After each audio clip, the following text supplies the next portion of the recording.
हिमाचल प्रदेश विश्वविद्यालय के विधिक अध्ययन संस्थान में मॉडल यूनाइटेड नेशंस और युवा संसद प्रतियोगिता का आयोजन किया गया।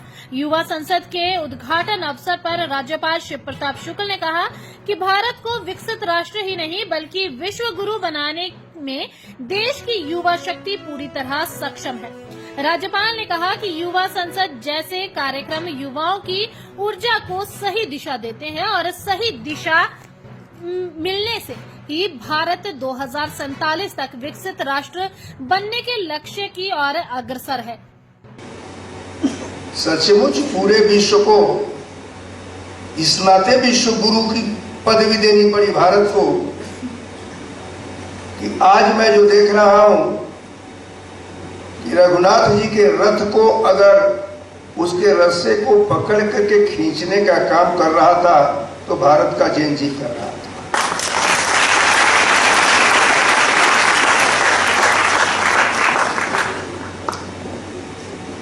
किस तरह से हम भी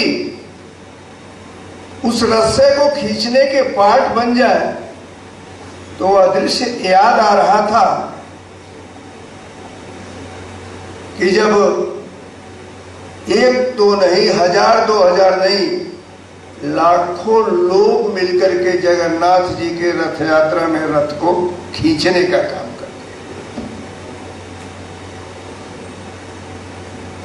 तो कभी कभी लोग गलती से शब्द पकड़ देते हैं। वो नहीं समझते हैं कि हम जो कहने जा रहे हैं क्या है।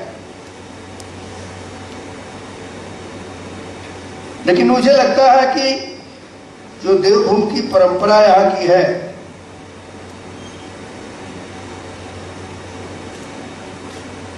ये मुझे जानकारी हुई शायद युवा और खेल मंत्रालय भी इससे जुड़ा हुआ है।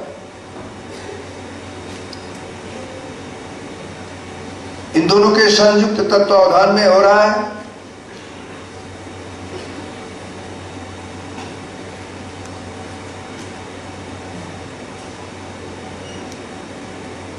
भारत एक लोकतांत्रिक देश है